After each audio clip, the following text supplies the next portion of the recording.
Good morning, dear students. How are you? I think you are all fine. Students, after the half yearly examination, this is our first class.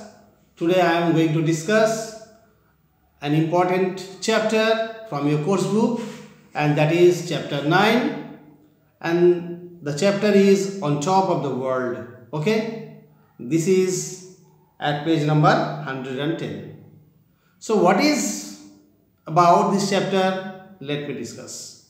The chapter is all about a little girl coming from a village, and she gets the achievement which no young girl like her can achieve in life, and she has done a good job, and she has shown the whole world, the whole Indian, how difficulties can be overcome. Let us move to the chapter. हम लोग अभी इस chapter में पढ़ेंगे एक छोटी सी लड़की के बारे में जो पृथ्वी के सबसे कम उम्र वाला एक लड़की है, जो कि माउंट एवरेस्ट में चढ़े थे, और पृथ्वी का, इंडिया का एक मशहूर लड़की बन गई है। कैसे, किस तरह से हम लोग इस चैप्टर में जानेंगे। Okay, now let us move directly to the chapter. It was 5:30 AM on 25th May 2014. 2014 का 25 में और 5:30 बजे सुबह। I was standing on top of the world. मैं पृथ्वी का सबसे ऊंचा जगह में खड़ा हूँ।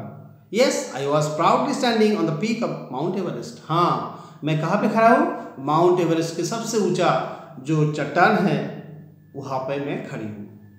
Nobody my age had ever climbed Mount Everest. मेरी उम्र का कोई भी अभी तक माउंट एवरेस्ट पे नहीं चढ़े। Don't you want to know how old I was at the time? तुम्हें क्या जानने के लिए तुम लोग क्या बेचैन नहीं हो कितना उम्र का मैं थी उस समय में? Just 13 years, 11 months. 13 वर्ष 11 months. You are probably wondering who I am. तुम लोग शायद सोच रहे हो मैं कौन हूँ?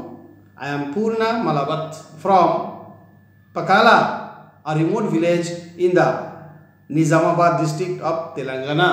तेलंगाना का निजामाबाद जिला का पकाला नाम का जगह से मैं पूर्णा मलावत हूँ। You would not believe that the nearest shop from my house is 7 kilometers away.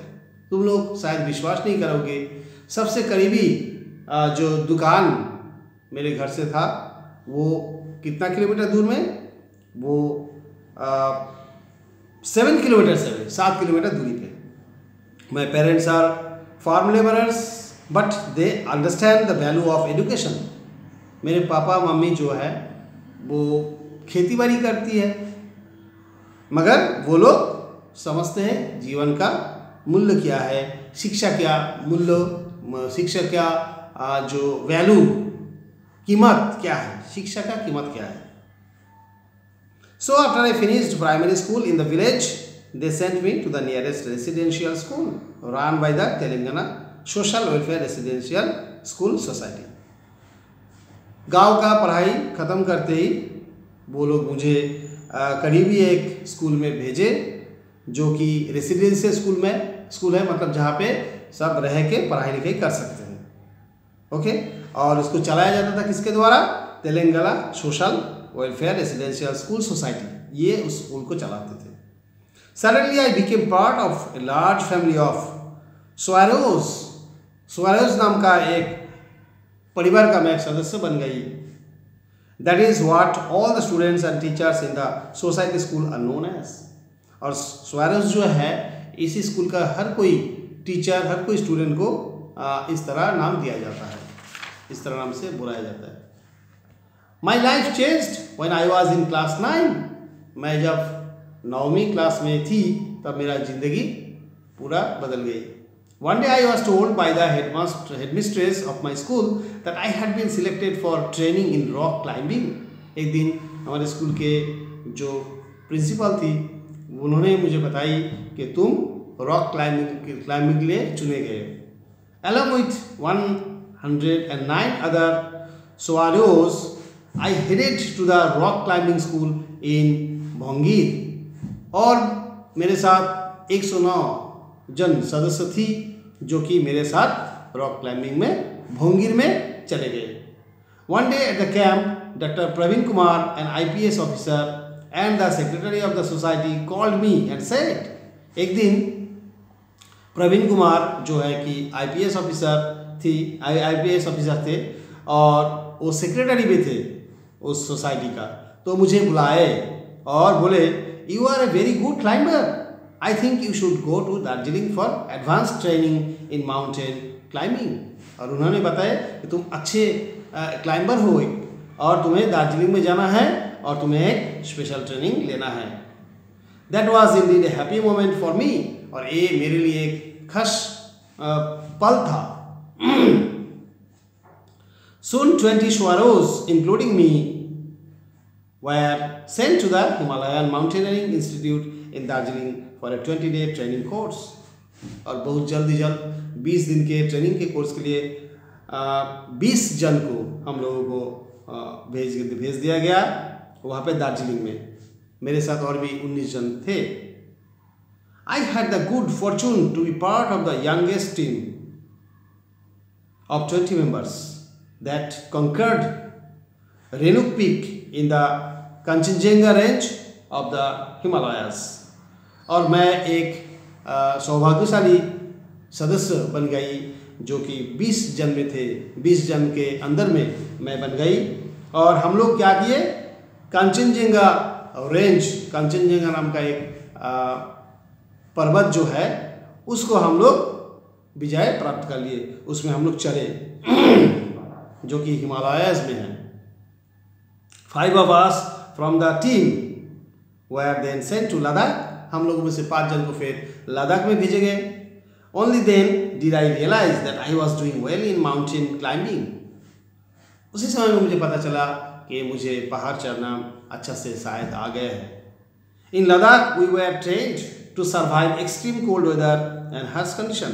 Ladakh में हम लोगों को इस तरह प्रशिक्षण दिया गया ताकि हम लोग जितना ज़्यादा ठंडी क्यों ना हो हम लोग उसमें जिंदा रह पाए, जितना कठिन जल हवा क्यों ना हो, परिस्थिति क्यों ना हो, उनमें हम लोगों को कैसे झेलना है उस तरह हम लोगों को ट्रेनिंग दिया गया। My journey to the top of the world started on 14 April 2014। 2014 के 14 अप्रैल में मेरा यात्रा जो है, जो कि पृथ्वी के ऊपर की सबसे ऊपर की चट्टान जो है उसमें यात्रा जो है शुरू हो गए।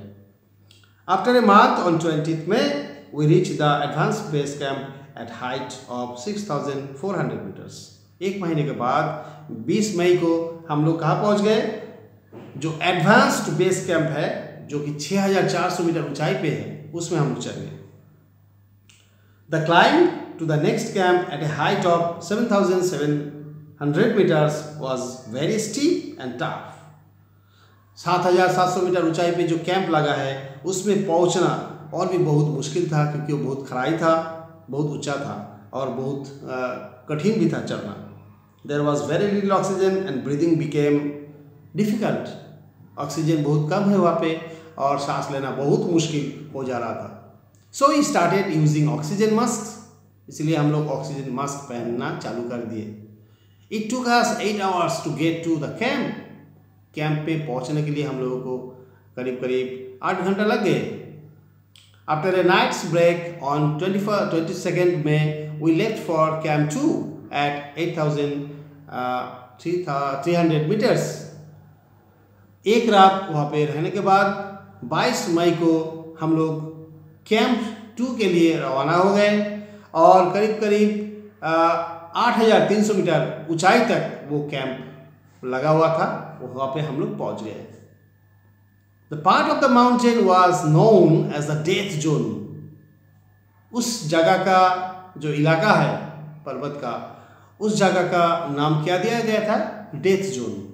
मतलब बिकॉज डेथ जोन मीन्स जिस जगह पे कोई जिंदा नहीं रह सकते कोई इंसान, इसीलिए उस जगह का नाम डेथ जोन दिया था। Because many climbers had lost their lives there. जितना सारा चढ़ने वाले इंसान यहाँ पे आने के बाद और रह नहीं सकते, यहाँ पे आके मर जाते। इतना कठिन वो कंडीशन है, मतलब परिस्थिति है उस जगह में। After 2 exhausting days we reached camp 2। 2 दिन बहुत कठिन नाई के साथ चलते चलते हम लोग कैंप 2 में पहुँचे। On 24 May we got to camp 3 और 24 मई को हम लोग कैंप 3 में पहुंच गए। And left the camp the same night, और उसी रात उस कैंप को हम लोग छोड़ दिए। किस लिए? फॉर कैंप 4, क्योंकि कैंप 4 में जाना है जो कि और भी ऊंचाई पे था। The last camp before the summit, और एवरेस्ट के सबसे ऊंचा चट्टान जो है, मतलब जहाँ पे हम लोगों को जाना था, उस जगह पे जाने के लिए यही है लास्ट कैंप। इसके बाद और कोई कैंप नहीं मिलेगा, जो कि कैंप 4 है। Suddenly on the way up I began to feel giddy. और ऐसे लास्ट जो हमारा लक्ष्य था वहाँ पे चढ़ते चढ़ते मुझे अचानक से सर चक्कर आने लगा। There was no place to rest, और पर्वत की उस तरह ऊंचाई में ऐसा कोई जगह नहीं था जहाँ पे मैं विश्राम ले सकती थी। There was no place to rest. I talk to one of the Sherpas. जो लोग मेरे साथ गए थे मदद के लिए, उन लोगों से मैं बातचीत किया। उन लोगों को शेर्पा कहा जाता है। पहाड़ में जो लोग चढ़ते हैं, चढ़ने के लिए जो माहिर है, उन लोगों को शेर्पा कहा जाता है। तो जो लोग क्लाइंबिंग करते हैं उसके साथ शेर्पा लोग जाते हैं उन लोगों को लगेज वगैज लेने के लिए। तो शेर्पा जो इतने सारे थे, उन लोगों से मैं बातचीत किया। उन लोगों में से एक जन से बातचीत किया। He discovered that I had run out of oxygen, और उनको पता चला कि मेरा ऑक्सीजन सिलेंडर का जो ऑक्सीजन है वो ख़त्म हो गई थी। Once I got fresh supply of oxygen I felt better. और जब मुझे फिर से ऑक्सीजन सप्लाई मिल गई तो मुझे अच्छा लगने लगा। एंड कंटिन्यू द क्लाइंब, और पहाड़ में चढ़ना चालू कर दिया। Early in the morning I had a shock. अगला दिन जब सुबह हुआ तो मुझे शॉक लग गया, मैं चौंक गया। I saw a dead body lying in the snow, और मुझे दिखाई दिए बर्फ में एक मरा हुआ शरीर पड़ा हुआ है। आई वॉज टेरिफाइड, मैं बहुत डर गई। It was then that I remember doctor Praveen Kumar's words, और उसी समय में मेरा जो गुरु था तो प्रवीण कुमार, उसके बारे में मुझे याद आ गया। उसके बातचीत जो करते थे उसके बारे में मुझे याद आ गया। वो क्या था? डॉक्टर प्रवीण कुमार का जो वर्ड्स क्या था? नो रिवर्स गियर्स, पीछे नहीं मुड़ना। I told myself I am destined to be at the top of the world. और मैं अपने आप से कहने लगी, मुझे मेरा जन्म जो हुआ है पहाड़ के सबसे ऊंचे चट्टान पे जाने के लिए है, और मेरा नियति में ये लिखा है मुझे वहाँ पे चढ़ना ही है। So I set out on the last leg of the climb, और इसीलिए मुझे पैर चलाना पड़ा ताकि लास्ट जो मेरा लक्ष्य है उसी में मैं पहुंच जाऊं। 15 minutes later there I was on top of the world. 15 मिनट के बाद मैं पृथ्वी के सबसे ऊंचे जगह पे पहुंच गया। I had proved that an ordinary girl like me can reach the top of the world if one has courage and determination. और मैं ये साबित कर दिया कि मेरे जैसा एक लड़की जो कि साधारण सी लड़की है, वो भी पृथ्वी के सबसे ऊंचाई पे चढ़ सकती है अगर उसके पास हिम्मत है और उसका लगन है और संकल्प रहता है। Today I am truly happy because everyone of the Swaeroes wants to reach the summit of whatever they have chosen to do. मैं आज बहुत खुश हूँ क्योंकि स्वारोज में जितने सारे मेंबर्स हैं वो हर कोई मेंबर पहाड़ के सबसे ऊंचा चट्टान पे चढ़ना चाहते हैं, और इसीलिए उन लोगों को चुना जाता है। और ये मेरा एक खुशनसीबी है कि मेरे जैसे सब कोई बनना चाहते हैं। So this is all about this chapter. I think you loved reading this chapter. This is not actually the story to read only. You need to get some encouragement from this chapter. पूर्णा एक साधारण सी लड़की, एक गांव से आए हुए लड़की, और बहुत सारे बार उनको ऐसे कुछ सुनना भी पड़ा, तुमसे कुछ नहीं होगा, तुम इस तरह कर नहीं पाओगे। अगर तुम लोग पास नेट है, तुम लोग खोल के देख सकते हो, उसका बहुत सारे बातें हैं। और उसमें वो लड़की बताई कि बहुत बार उनको ऐसे झेलना पड़ा, बहुत सारे टीचर उनको बताए थे तुमसे ये नहीं होगा, वो नहीं होगा। जितना बार वो सुने उतना बार उसका उम्मीद ज़्यादा हो गए, उनको और भी डिटरमाइंड होना पड़ा कि मुझे करना ही है, दिखाना है, प्रूव करना है। तो ये एक अच्छा सा लेसन है, किस तरह पूर्णा ने अपने एक जगह पृथ्वी में कर लिए, अपना जो मकाम है उस जगह में पहुंच गई। तो अगर तुम लोगों के अंदर में भी इस तरह डिटर्मिनेशन रहेगा कि मुझे ये करना है, मुझे दिखाना है, मैं कर सकता हूँ या मैं कर सकती हूँ, तो तुम लोग भी आसान से कर सकते हो। तो ऐसा कुछ काम नहीं है जो इंसान नहीं कर सकते हैं। अगर उनमें ख्वाहिश है, उनमें उमंग है, अगर उन लोगों में चाहत है, तो ज़रूर कर सकते हैं, कितना कठिन काम क्यों ना हो। तो ये है हमारा चैप्टर। मुझे लगता है तुम लोगों को ये चैप्टर को कम से कम 4-5 बार पढ़ना है, and then you need to grasp the meaning. I have made the word meanings for you, actually the difficult word meanings for you, so you need not find out the words from dictionary. I will send the snap, and from that snap you can easily understand the passage. I think after understanding the passage you will be able to solve the question answers also. So first of all you need to do what? You need to read the chapter. Okay, I have seen so many of you have the problem of reading.